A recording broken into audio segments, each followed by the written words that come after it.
नमस्कार दोस्तों, आपका आरपी स्टडी चैनल पे स्वागत है।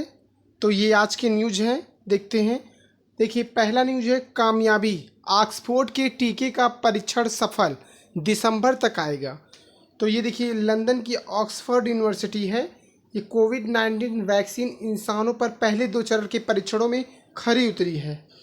परीक्षा का तीसरा व्यापक चरण भी सफल रहा, तो दिसंबर तक वैक्सीन बाजार में आ सकती है।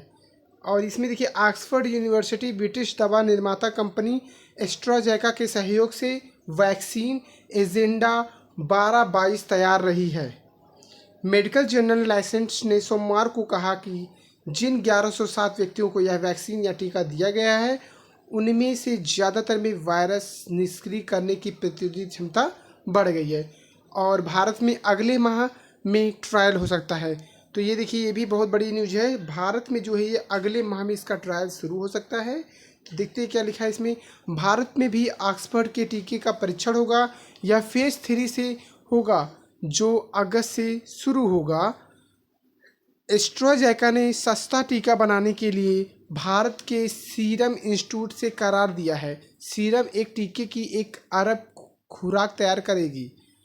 और देखिए, ये एम्स में क्या है, एम्स में कोवैक्सीन परीक्षण। दिल्ली एम्स ने देश में विकसित टीके कोवैक्सीन के मानव परीक्षण के लिए सोमवार को स्वयंसेवियों की भर्ती शुरू कर दी है। एम्स निदेशक रणदीप गुलेरिया ने कहा कि मानव परीक्षण का चरण शुरू हो चुका है। तो इस तरह पूरा देश मिलकर कोरोना महामारी से लड़ने में कामयाब हो रहे हैं, हम आगे चल रहे हैं। तो जल्द ही इसकी वैक्सीन आ जाएगी और हम सब कोरोना को हरा देंगे। और ये इंस्पायर अवार्ड है, क्लास इंटर के छात्रों के लिए जो होता है। तो इसमें हर स्कूल से 5 आवेदन लिए जाएंगे। तो लखनऊ की ये न्यूज है। केंद्र सरकार के विज्ञान प्रौद्योगिकी मंत्रालय की इंस्पायर अवार्ड विज्ञान प्रदर्शनी के लिए स्कूल स्तर पर शामिल होने वाले छात्रों की संख्या बढ़ा दी गई है। अब हर स्कूल से 5 छात्र आवेदन कर सकते हैं। पहले छात्रों की संख्या सीमित थी। मंडलीय विज्ञान प्रगति अधिकारी डॉक्टर दिनेश कुमार ने बताया कि पहले जूनियर हाई स्कूलों से केवल 3 छात्र ही प्रतिभाग कर सकते थे। वहीं हाई स्कूल से 2 छात्र और इंटर माध्यमिक स्कूलों से 5 छात्र आवेदन कर सकते थे। लेकिन अब हर स्तर के स्कूलों से 5 छात्र आवेदन कर सकते हैं। तो इंस्पायर्ड अवार्ड जो है यूपी बोर्ड हाई स्कूल और इंटरमीडिएट छात्रों के लिए ये न्यूज़ थी। बेसिक शिक्षा विभाग ने सरकारी स्कूलों के लिए जारी किया निर्देश, बिना टीसी प्रमाण पत्र भी स्कूलों में प्रवेश मिलेगा। तो ये न्यूज़ है प्रवासियों के लिए। देखिए, प्रवासियों की सूची तैयार करनी होगी। तो इसमें सरकार ने कहा जो प्रवासी हैं, जो कहीं बाहर से रहते थे, अब यहाँ अपने स्वदेश में लौट गए हैं, बाहर आ गए हैं अपने घर गांव पे, तो बाहर गए प्रवासियों की सूची आपस में साझा करनी होगी। राज्यों को गांव छोड़कर गए बच्चों की पूरी सूची बनाने के निर्देश दिए गए हैं। उनके नाम, अभिभावकों के नाम, वो कहाँ गए हैं, उस गांव का, राज्य का नाम इसमें शामिल है। इसका डिजिटल डाटा तैयार करना होगा और इसके लिए ग्राम प्रधान, प्रशासन, उनके पड़ोसियों की मदद लेने के निर्देश हैं। मंशा यह है कि किसी भी बच्चे की पढ़ाई छूटने ना पाए। और कल ही मैंने बताया था कि सभी स्कूलों को जो है केंद्र राज्य सरकार ने एडवाइजरी जारी की थी कि वो अभिभावकों से जो है फीडबैक लें कि कब से स्कूल खोला जाए। तो अब स्कूल खुलेंगे और 6 चरणों में होगी पढ़ाई। लागू होगा ऑड इवन नियम। तो क्या है, अपनाए जाएंगे ये उपाय पढ़ लेते हैं पहले। देखिए, पहला उपाय ये है कि क्लास में स्टूडेंट के बीच 6 फीट की दूरी जरूरी होगी। एक कमरे में 30 या 35 बच्चे होंगे। क्लासरूम में दरवाजे खिड़कियां खुली रहेंगी और एसी नहीं चलाए जा सकेंगे। बच्चे ऑड इवन के आधार पर बुलाए जाएंगे, लेकिन होम असाइनमेंट प्रतिदिन देना होगा। असाइनमेंट तो डेली होगा, लेकिन ऑड इवन पे बच्चे आएंगे रोल नंबर में। बच्चे सीट न बदलें, इसके लिए डेस्क पर नाम लिखा होगा। रोज़ वहीं बैठना होगा। कक्षाएं शुरू होने के बाद हर 15 दिन में बच्चे की प्रोग्रेस को लेकर पेरेंट्स से बात करनी होगी। कमरे में रोज़ाना सैनिटाइजर होगा और ये सुनिश्चित करना है, प्रबंधक का काम होगा। मॉर्निंग असेंबली और एनुअल फंक्शन जैसा कोई आयोजन नहीं होगा। स्कूल में प्रवेश से पहले छात्रों और स्टाफ की स्क्रीनिंग होगी। स्कूल के बाहर खाने पीने के स्टॉल नहीं लगाए जाएंगे। बच्चों के लिए कॉपी, पेन, पेंसिल या खाना शेयर करना की पूरी मनाही होगी। बच्चों को अपने पानी साथ लाना होगा।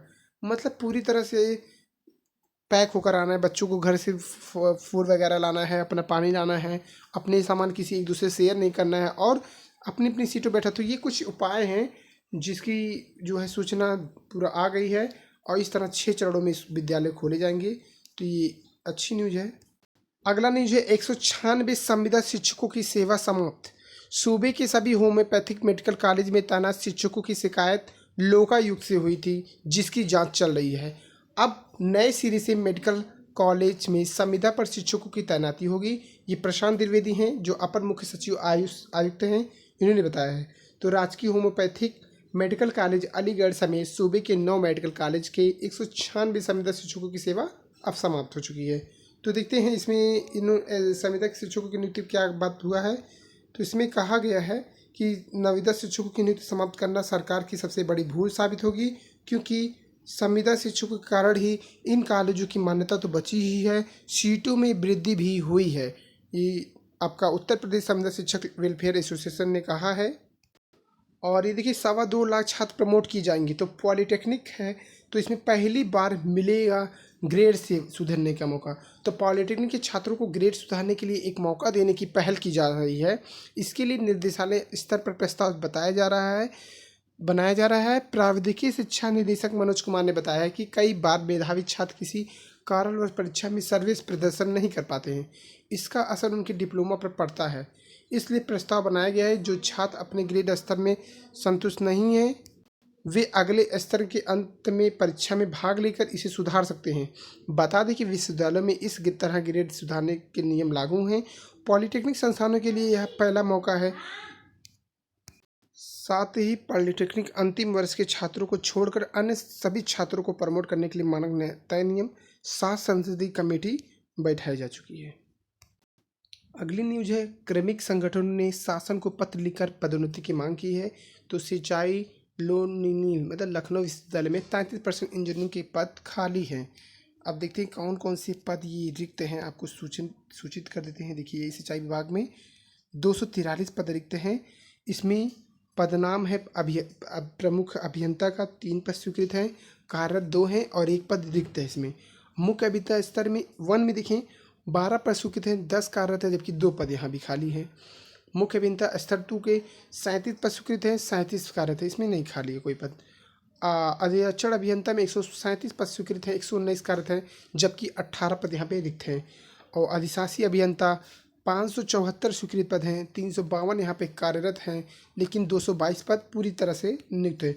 तो इसमें देखिए इतने जो पद रिक्त हैं ये 223 पदों की रिक्ति है।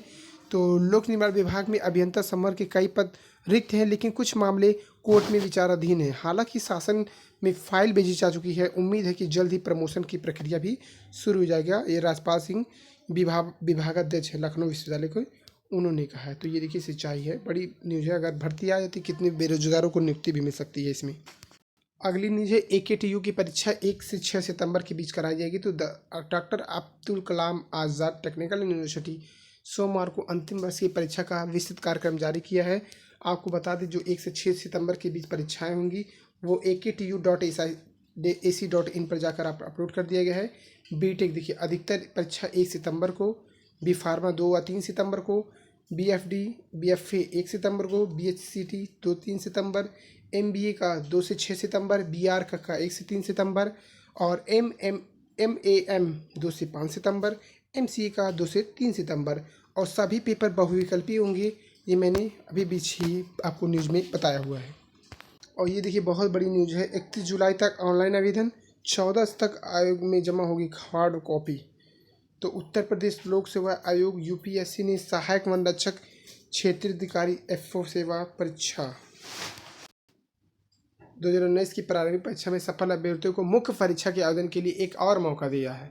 तो कोविड-19 के कारण आवेदन प्रक्रिया में आई बाधाओं को ध्यान में रखते हुए आयोग ने निर्णय लिया है कि ऐसे अभ्यर्थियों जो 31 जुलाई तक ऑनलाइन आवेदन की प्रक्रिया पूरी करते हुए 14 हार्ड कॉपी आयोग में जमा करनी होगी। तो एक मौका दिया गया है जो कि ACF RFO मेंस की आवेदन को नहीं कर पाए हैं, वो दोबारा ही इसका आवेदन कर सकते हैं। कोविड-19 को देखते हुए ये फैसला लिया गया है। 3 दिन ब्रेक के बाद आज से फिर शुरू होगा इंटरव्यू। तो प्रयागराज से ये न्यूज़ है। PCS 2018 इंटरव्यू के दौरान रोज़ बदला रहा सवाल पूछने का ट्रेंड। तो PCS 2018 का इंटरव्यू 3 दिन के बाद 21 जून से फिर शुरू हो जाएगा। इंटरव्यू 31 जुलाई तक लगातार होने थे, लेकिन प्रदेश सरकार की ओर से शनिवार और रविवार को बंदी घोषणा के बाद उत्तर प्रदेश लोक सेवा आयोग ने इंटरव्यू को प्रस्तावित कार्यक्रम संशोधित करना पड़ा। PCS 18 के इंटरव्यू 13 जुलाई से शुरू होने थे, लेकिन लॉकडाउन के कारण इंटरव्यू 15 जुलाई से स्टार्ट किए गए और शनिवार और रविवार की बंदी के कारण बंद थे। अब ये इंटरव्यू जो है 18, 19, 20 को हो चुके हैं। अब अगला जो है 25, 26, 27 जुलाई एवं 10 अगस्त को प्रस्तावित इंटरव्यू स्थगित करते हुए इनकी जगह तिथियां बढ़ाई गई थी, जो कि 15 से 17 जुलाई तक चले। इंटरव्यू के बाद लॉकडाउन के कारण 3 दिन का ब्रेक देने के बाद मंगलवार को इंटरव्यू शुरू हो जाएगा। तो आज से फिर से इंटरव्यू का चरण शुरू हो रहा है। सभी जो है मेधावियों को हमारी तरफ से शुभकामनाएं। तो इंटरव्यू का बार बार प्रश्न जो है ट्रेंड बदलता जा रहा है, जो कि लेटेस्ट है। अगर आपको ये सारी न्यूज़ पसंद आए तो RP स्टडी चैनल को लाइक सब्सक्राइब करिए, शेयर करना ना भूलिए फ्रेंड। थैंक्स, बहुत बहुत धन्यवाद।